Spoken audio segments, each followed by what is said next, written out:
Olá, hoje é sexta-feira, dia de resenha do mundo político. Vamos aos destaques da semana. O aumento dos servidores está pronto para ser votado em plenário. O percentual de revisão é alvo de protestos. Na marcha dos prefeitos a Brasília, Lula reafirma acordo para desoneração da folha. A deputada Carla Zambelli vira ré no Supremo e senador Sérgio Moro é absolvido no TSE. Passa na Câmara o primeiro projeto do pacote anti-invasão capitaneado pelos ruralistas. Estão comigo Marco Antônio Soalheiro e Heitor Peixoto. Olá, Vivian, Marco. Olá, Vivian, Heitor e todos que nos assistem. Vamos lá então, gente. Essa semana, o projeto que prevê uma recomposição de 3,62% para todos os servidores do Executivo, incluindo os da Segurança Pública e os da Educação, foi aprovado em comissões da Assembleia e está pronto para ser votado em plenário em primeiro turno. O projeto avançou, apesar dos protestos, não é, Heitor? Muita resistência ao projeto, Vivian, Marco, entre deputados da oposição, mas também entre deputados governistas que estão mais próximos ali dos servidores. A gente viu nesse processo mais de perto ali o deputado Sargento Rodrigues e o deputado Caporeso com falas bastante incisivas contra esse projeto. Bateram pesado, claro, no índice de 3,62%. Esse índice é mais ou menos o IPCA dos últimos 12 meses. Só que a última revisão salarial dos servidores do Executivo foi há 2 anos. E de lá para cá temos aí perdas do IPCA de mais de 10,5%.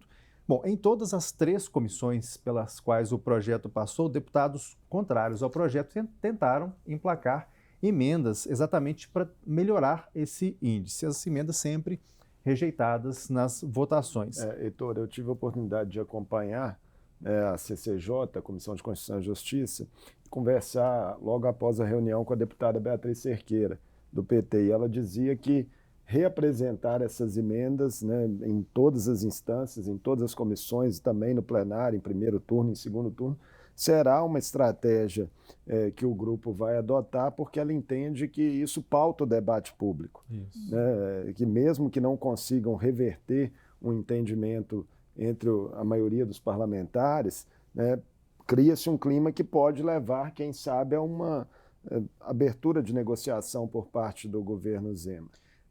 Exatamente, a estratégia é bem essa. Inclusive, eles falam abertamente nos microfones que admitem que vão perder nas votações dessas emendas, mas não estão abrindo mão de usar esses tempos para marcação de posição política e, claro, cobrando do governador que negocie com as suas categorias. O vice-governador, Matheus Simões, ele deu entrevista nesta semana dizendo que o 3,62 é o índice factível para o momento. A lei de diretrizes orçamentárias, pessoal, chegou nesta semana aqui na casa e para o ano que vem, bom, a gente vive em 2024 o 10º ano seguido de déficit aqui em Minas Gerais. Pela LDO, a Lei de Diretrizes Orçamentárias, 2025 será o 11º ano de déficit. Ele está caindo pela metade. 53% de redução nesse déficit, está saindo dos 8 bilhões desse ano para 3,7 no ano que vem. Mas mesmo assim o Executivo ainda não vê condições nem de caixa e nem condições legais para ir além desse índice de 3,62%. Bom, além das tentativas de emendas nesse projeto, bom, a gente teve também nitidamente os apelos de deputados, inclusive governistas, nas comissões, exatamente nesse sentido, do governador abrir diálogo com as categorias. Vimos presidentes das comissões se posicionando nesse sentido. O deputado Leonídio Bolsas, lá na administração pública, falou isso numa entrevista ao final da reunião. E antes disso, na CCJ, Comissão de Constituição e Justiça, que você acompanhou, né, Marco? O deputado Arnaldo Silva, ele foi enfático, fala como muito forte. Poucas vezes a gente viu. Ele já tem esse perfil mais de independência, mas ele foi bastante enfático. Ele chamou o índice de vergonhoso, disse que ninguém do governo vem à casa para discutir esse projeto salarial e que a política é um ambiente para os políticos. Por fim, a semana teve um encontro do presidente da Assembleia, Tadeu Martins Leite, com o governador Romeu Zema. Esse assunto foi discutido pelos dois, o presidente Tadeu disse isso também, e que o presidente da Assembleia espera para adiante sinalizações aí do governo de tentativas de construir melhorias nessa pauta dos servidores. Bom, e vota na semana que vem? A expectativa é essa? Pois é, ontem, no final desse périplo do projeto pelas comissões, foi dada ali a provável agenda do projeto na semana que vem. Ele está pronto para o plenário, como você mencionou, né, Vivian?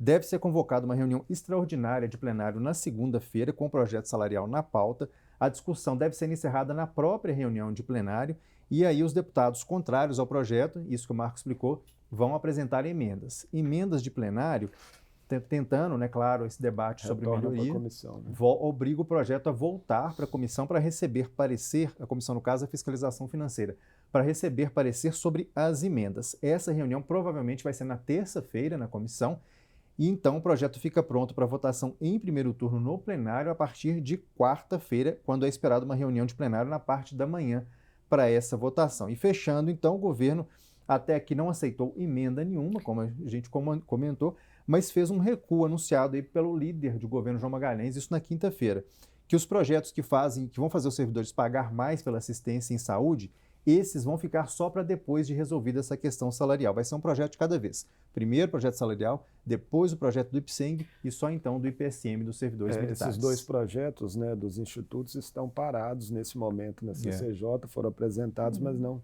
caminharam na casa, e a gente lembra que esse calendário é só de primeiro turno, né? Então, depois ainda tem que ter uma votação em segundo turno ainda. É aquela história de cada dia com a sua agonia dos servidores. Né? Pois é, e o presidente Arnaldo Silva, da CCJ, já disse que ele não, mais uma fala enfática dele, ele não admite esses projetos que vão aumentar a cobrança de saúde dos servidores, ele não admite que eles saiam da CCJ como eles entraram. Ele cobra o governo por melhorias nesses dois projetos também. Bom, ontem à noite o vice-governador Matheus Simões disse que considera legítimas as manifestações das forças de segurança que vêm acontecendo, né? Se eles vêm se mobilizando lá na cidade administrativa, aqui no entorno da Assembleia, e confia na responsabilidade dos policiais em preservar a ordem, mesmo diante das insatisfações. No momento, as categorias atuam dentro da chamada estrita legalidade ou aquela operação padrão. E também ontem esteve no mundo político o presidente do Sindipol, o Sindicato dos Policiais Civis, o Emerson Oliveira. O Emerson disse que o trabalho de investigação vai parar por falta de estrutura e fez críticas duras ao governador Romeu Zema. Vamos ver. Quando ele fala que vai gerar um problema para o Estado, onde ele não vai conseguir cumprir o que ele promete, isso aí ele já fez no passado. E não é que ele não conseguia honrar com o prometido, não, é porque ele não quis fazer isso. Então, quando ele vem falando isso, ele está, na verdade, dizendo para as forças de segurança pública o seguinte: olha, eu sou um governador que não tenho palavra e eu sou um governador que eu não estou nem aí para vocês. E todos nós sabemos, Marco, o que acontece quando literalmente deixa as forças de segurança pública mal remuneradas e mal estruturadas, como está hoje no estado de Minas Gerais. Então, a gente pede que o governador Romeu Zema tenha, sim, um bom senso, respeite as forças de segurança pública e, mais, respeite a população mineira, porque quem sofre com isso é a população mineira. Bom, e essa semana teve a Marcha dos Prefeitos em Brasília. O presidente Lula participou da abertura do evento organizado pela Confederação Nacional dos Municípios. O assunto central deste ano foi a manutenção da desoneração da folha de pagamento das cidades. O presidente estava acompanhado de uma comitiva de 20 ministros. Segundo a imprensa, foi recebido com vaias e aplausos pela plateia de prefeitos e vereadores. Marco Antônio, é um ano eleitoral, não é? Essa marcha acontece no ano eleitoral. Isso torna ela mais quente, com ânimos mais acirrados? Normalmente, sim. É sempre um momento ali onde os prefeitos, né, têm oportunidade de dialogar mais diretamente, né, com os poderes da República sobre os interesses locais. Essa é a 25ª edição da marcha, estiveram presentes nela cerca de 2.500 chefes de executivos municipais.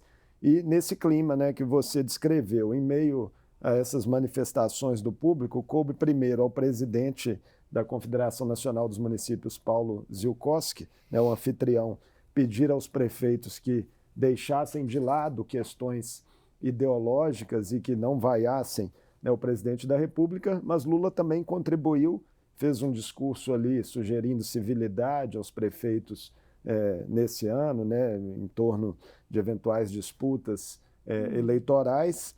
e fez questão de cumprimentar, por exemplo, nominalmente o governador Romeu Zema, que é um conhecido opositor. E também fez ali diversos anúncios. Ele foi o Lula mesmo, né? Exatamente. Sempre, daquele jeito de sempre. Entre, né, esse conjunto de anúncios que foram feitos aí para os prefeitos, alguns destaques: renegociação de dívidas previdenciárias dos municípios, criação também de novas regras para pagamento de precatórios. Essas duas medidas podem aliviar um pouco as contas das prefeituras. E programas federais também, algumas novidades. O Minha Casa Minha Vida, né, para municípios de até 50 mil habitantes, é uma novidade. Até hoje, né, o programa não atuava em municípios de menor porte. E também a simplificação da gestão de convênios de prefeituras com a União, que envolvam recursos de até R$ 1,5 milhão de reais.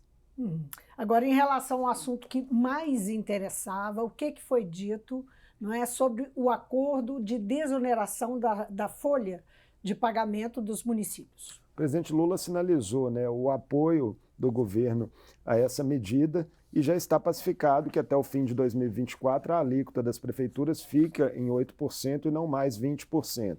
Essa redução, né, de alíquota depois que houve o acréscimo, ela passou novamente a vigorar a partir de uma decisão liminar, né, do ministro do Supremo Cristiano Zanin, que foi tomada com base em um pedido da AGU, Advocacia Geral da União, a partir de acordo pré-definido ali entre Lula e os chefes, né, do Congresso Nacional, o senador Rodrigo Pacheco e o presidente da Câmara, Arthur Lira. O relator da matéria no Senado, né, que agora vai ser votada, aí para definir regras, né, para como fica depois do fim de 2024. O relator dessa matéria será o líder do governo, Jacques Wagner, e o acordo desenhado até então, Vivi Heitor, é para que haja uma reoneração gradual, né, dos 17 setores e das prefeituras entre 2025 e 2027, mas em percentuais ainda a serem definidos. Aí vai haver conversa e negociação entre as partes. Para alcançar ao fim e ao cabo os 20%. Isso, mas que é gradualmente. Né? Aí vão definir aí o ritmo dessa gradação, ainda vai ser alvo de debates lá no Congresso. Bom, a Câmara dos Deputados concluiu essa semana a votação do projeto que pune invasores e ocupantes ilegais de propriedades rurais e prédios públicos. Os parlamentares aprovaram o texto base por 336 votos a 120. 2 destaques foram rejeitados e a matéria passou em votação simbólica, agora vai para o Senado. Heitor, isso é uma forte atuação da bancada ruralista, né? Sem dúvida. Começar pelo relator, que é o deputado Pedro Lupion, do PP do Paraná. Ele simplesmente é o presidente da chamada Bancada do Agro, oficialmente Frente Parlamentar da Agropecuária, é o nome oficial da Bancada do Agro, né? As frentes parlamentares, muitas vezes, elas surgem e desaparecem ali em cima de alguma pauta específica. Agora, a do agro, ela é completamente diferente dessa lógica. Olha só, ela tem mais de 20 anos de atuação, ela foi formada lá em 2002 ainda, tem site, tem estatuto, tem até diretoria na Bancada do Agro. E mais do que isso, tem quase 2/3 da Câmara, ela tem mais de 320 deputados e mais da metade do Senado. O que prevê esse projeto, Vivian e Marco? Ele impede invasores ilegais de propriedades rurais de receberem benefícios do governo, como Minha Casa Minha Vida. Benefícios podem ficar suspensos por até 8 anos após a saída dos invasores. Eles também não poderão participar do Programa Nacional de Reforma Agrária e também não podem inscrever em concurso público, nem ser nomeados em cargos públicos, caso já estejam aguardando por isso. E se for empresa que colaborar com invasões, não podem também participar de licitação com o poder público. Bom, o MST, o Movimento dos Trabalhadores Rurais Sem Terra, ele reagiu em nota. O movimento declarou que esse projeto criminaliza a luta pela reforma agrária no Brasil. Foi além disso, o MST também disse se tratar de uma articulação, olha só, da milícia Invasão Zero, composta por parlamentares reacionários, latifundiários e armamentistas alinhados com o bolsonarismo. O MST saiu atacando nessa resposta. E que a concentração de terras, segundo o movimento, é a raiz da desigualdade social no Brasil. Governistas também chiaram, o deputado federal Chico Alencar, do PSOL do Rio, chamou o projeto de aberração constitucional, dizendo que não existe proteção absoluta de latifúndio improdutivo. E essa questão da caracterização do que invasores, o projeto traz isso? Exatamente, tá? Quem é o invasor, né? Pois é, esse é um debate que está colocado em cima disso também, porque há narrativas em torno dessa pauta, né, dessa questão. Sempre a gente vê esse debate colocado nessa polarização da política brasileira, mas o projeto, ele faz parte, né, Vivian, de um pacote anti-invasão, que tem outros projetos que começam a ser discutidos a partir ali da mobilização do Abril Vermelho do MST. Na verdade, em março, essa pauta já estava sendo trabalhada ali no Congresso pelo setor conservador, e tem outras pautas, por exemplo, um projeto que dá 48 horas para reintegração de posse, o que autoriza o uso de força própria ou policial mesmo sem ordem da justiça, o que exige CNPJ... Esse é considerado um dos mais polêmicos, esse do uso da chamado força. De organização de milícias nas fazendas. Exatamente. O que exige também CNPJ para movimentos sociais, também claro, está endereçado aí, no caso, aos movimentos que muitas vezes não têm essa estrutura definida, e são reações a essas últimas ações do MST. Até meados de abril eram 24 ocupações de terra em 11 estados, mobilizando 20 mil famílias. Muito bem. E o ministro da Fazenda, Fernando Haddad, participou essa semana, foi também à Câmara, participou de uma audiência na Comissão de Finanças e Tributação. Ele falou sobre a situação fiscal do país e explicou mudanças tributárias aos deputados. Haddad disse que a relação entre o governo e o Congresso Nacional vai bem. É isso, né? Ele fez essa ênfase justamente porque recentemente tivemos muitas rusgas, né, entre ele e o Congresso em torno aí da desoneração dos 17 setores da economia e das prefeituras que a gente já explicou aqui. Essas rusgas ficaram para trás com um acordo que foi desenhado, como a gente já descreveu aqui, mas ele fez questão de citar, né, explicitamente isso, que a relação vai bem muito por esse pano de fundo. O ministro lembrou também aos parlamentares que foi graças à capacidade permanente de diálogo entre o Executivo e o Legislativo que, nas palavras dele, está sendo possível ao governo fazer um ajuste fiscal com o menor custo social possível. Ele fez essa equivalência. Sinalizou que as contas públicas devem terminar 2024 equilibradas, mas que um círculo virtuoso mais longo para a economia nacional dependeria aí da conciliação das políticas fiscal e monetária. Aí já é uma questão que o governo vem batendo, né, recorrentemente sobre a necessidade de taxas de juros mais baixas. E a redução que vem sendo feita pelo BC vem sendo bastante gradual, né? Teve até um freio recente aí quando se esperava um novo corte de 0,5% e veio só 0,25%. A segunda parte da regulamentação da reforma tributária, que também pesa nessa questão, né, dos planos fiscais aí do governo, deve ser entregue por Haddad ao Congresso na semana que vem. Ele disse isso aos deputados. Agora, a passagem do ministro rendeu também, né, alguns bate-bocas pontuais ali mais quentes. Aqueles recortes que vão para a internet, né? Exatamente. Foram muitos. Mais quentes, mais ríspidos, com parlamentares bolsonaristas. E aí sobre, né, os rumos gerais da economia, sobre gastos do governo, entrou nesse meio aí até o show da Madonna, né, o recente show. Perguntaram a ele sobre o show no Rio de Janeiro, e, enfim, aquelas provocações ali de lado a lado, mas são os ecos aí permanentes da nossa polarização política. Bom, e quem esteve no mundo político essa semana foi o doutor em economia Pedro Fernando Neri, que acaba de lançar o livro Extremos, um mapa para entender as desigualdades no Brasil.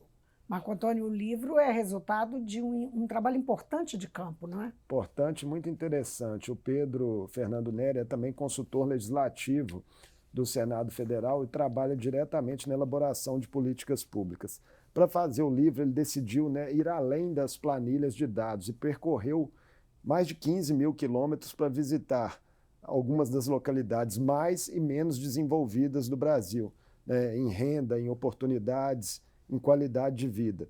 Chamam a atenção, por exemplo, né, os destinos contrastantes. O bairro de Pinheiros, em São Paulo, né, um reduto de elite, e a cidade de Ipixuna, uma cidade isolada lá na Amazônia, né, na divisa do Amazonas com o Acre, que tem 30 mil habitantes e apenas 50 empregos com carteira assinada. Então, o livro traz um retrato assim muito amplo, e o autor aponta nele também, e na conversa que teve conosco, diversos caminhos para se enfrentar esse fosso, né, para tentar reduzir essa situação que encontra poucos paralelos no mundo. Entre as sugestões do Pedro, né, ampliação de investimentos em educação e infância, potencialização de economia verde e alterações no sistema tributário para torná-lo mais justo. Vamos conferir.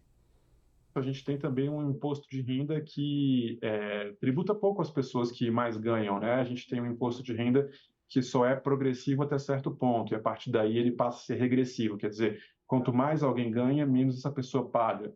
E essa é uma discussão que eu acho que o Brasil não pode mais esperar, não só do ponto de vista de combate à desigualdade, mas da própria preocupação fiscal, né? A gente tem falado muito sobre estabilização da dívida, sobre déficit primário, o governo não consegue fechar as contas. Tudo bem, você pode sempre buscar melhorar a efetividade do gasto público, mas tem um debate aí de arrecadação que precisa ser feito. Por que o governo se endivida pegando dinheiro emprestado com pessoas que pertencem à elite, pertencem ao grupo dos super ricos, quando essas pessoas deveriam estar simplesmente pagando impostos? Não se trata de pedir que os mais ricos paguem mais do que os outros. Trata-se tão somente de exigir que os mais ricos paguem a sua parte.